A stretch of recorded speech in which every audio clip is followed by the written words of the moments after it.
안녕하세요. 축구 전문 기자 한준입니다. 2022 카타르 월드컵 한준TV의 독점 콘텐츠, 세계의 유력 매체들의 공신력 높은 기자들의 현지 정보, 생생한 정보, 독점 분석 준비했습니다. 우루과이와의 H조 첫 경기가 끝났는데요. 우루과이 대표팀의 내부 정보를 전해줬던, 우루과이 대표팀의 전력을 분석해줬던 엘파이스의 후안 파블로 로메로 기자에게 한국과의 경기 어떻게 지켜봤는지 우루과이와 한국의 경기에서 나왔던 이야기들 전해드리고자 합니다. 0대0으로 아쉽게 비겼던 이번 경기, 파블로 기자가 이 대회 전에 우루과이의 주장인 디에고 고딘과 또 따로 인터뷰를 가지기도 했었는데요.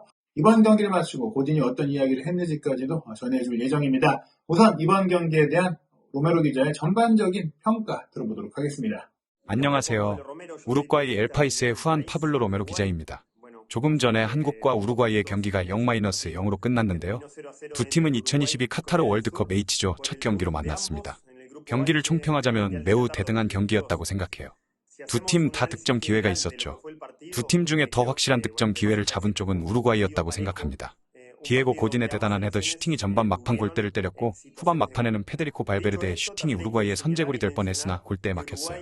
그럼에도 불구하고 전반전에 한국의 경기력은 우루과이를 놀라게 했습니다.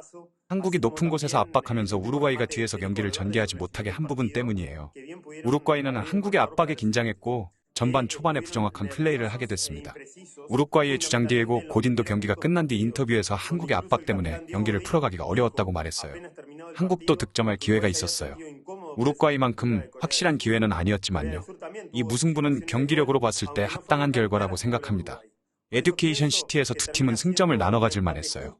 한국의 전방 압박이 대단했었죠. 패스맵 기록을 살펴보니까 우루과이가 굉장히 이제 단조로운 축구를 했어요. 라인도 밑으로 쳐져 있었고 패스 코스도 단순했고 롱볼과 역습 외에는 거의 중앙에서의 빌드업이 하나도 안 됐거든요. 반대로 한국이 경기 전체를 장악하면서 골키퍼부터 수비라인, 중원, 측면, 전방을 모두 오갔고 라인도 높았고 또 전방 압박을 하는 이 전체적인 라인, 전방 압박의 형태도 굉장히 좋았기 때문에 한국의 압박에 고전했다는 고딘의 말, 정말 솔직한 말이었고 한국이 얼마나 좋은 경기를 했는지를 그럼 보여준 대목이었다고 볼 수 있겠습니다. 이번 경기 손희 선수 득점기에 있었지만 손희 선수답지 않은 마무리가 있기도 했는데 마스크를 쓴 영향이 있지 않을까 생각도 해봤거든요. 로메로 기자는 손희 선수의 경기를 어떻게 생각하는지 들어보도록 하겠습니다.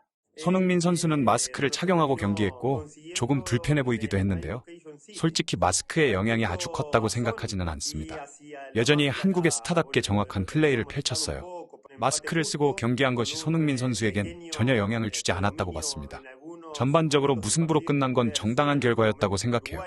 전반전은 거의 한국이 지배하고 주도했다. 점유율이 대단했다. 이렇게 볼 수 있었는데요. 우루과이가 이렇게 특히 전반전에 볼 점유율에서 밀린 이유 무엇이라고 생각하는지 로메로 기자의 이야기 들어보겠습니다.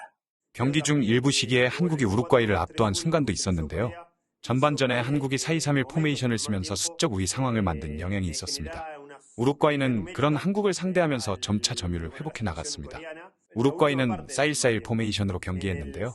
수비형 미드필더를 한 명 두고 경기한 점에 조금 놀랐습니다.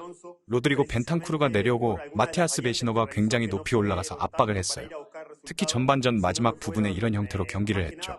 후반전에 디에고 알론소의 선수 운영에 의문이 있었어요. 특히 너무 신중하게 경기했고 수비적인 부분에 중점을 두고 교체를 한 것 같습니다.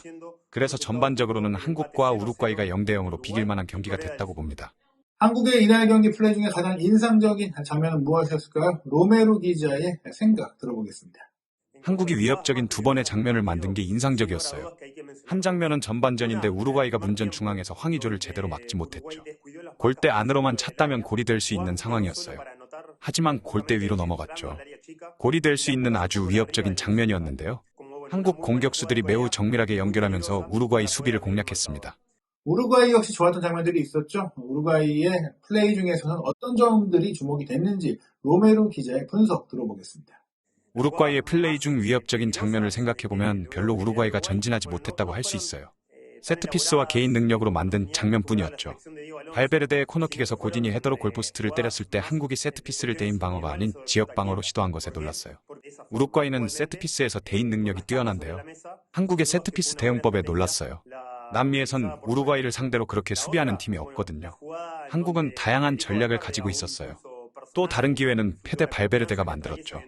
개인적으로 지금 우루과이 최고의 선수라고 생각하는데요. 페널티 에어리어 밖에서 시도한 중거리 슛이 골대를 맞고 나왔고 우루과이가 득점할 수 있는 기회였죠. 이번 무승부가 H조의 판도 그리고 양 팀의 특히 우루과이의 어떤 의미를 갖고 어떻게 받아들여지는지 로메로 기자의 솔직한 생각 들어보겠습니다. 우루과이 입장에선 반가운 결과가 아닙니다.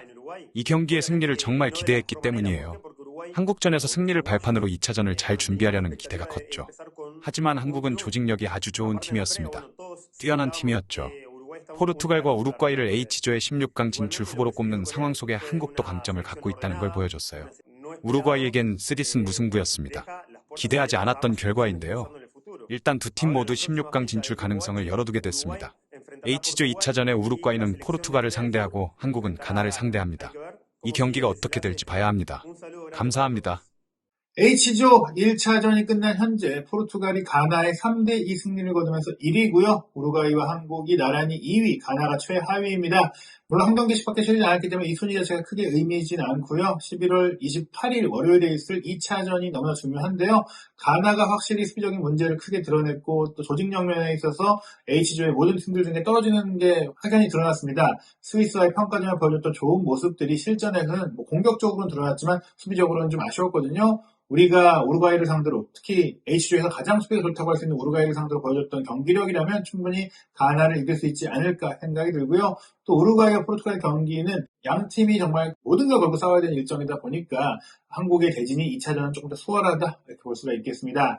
2차전 결과에 따라서 3차전에 한국이 16강에 오를 수 있는 기회가 이어질 수 있을 것 같은데요.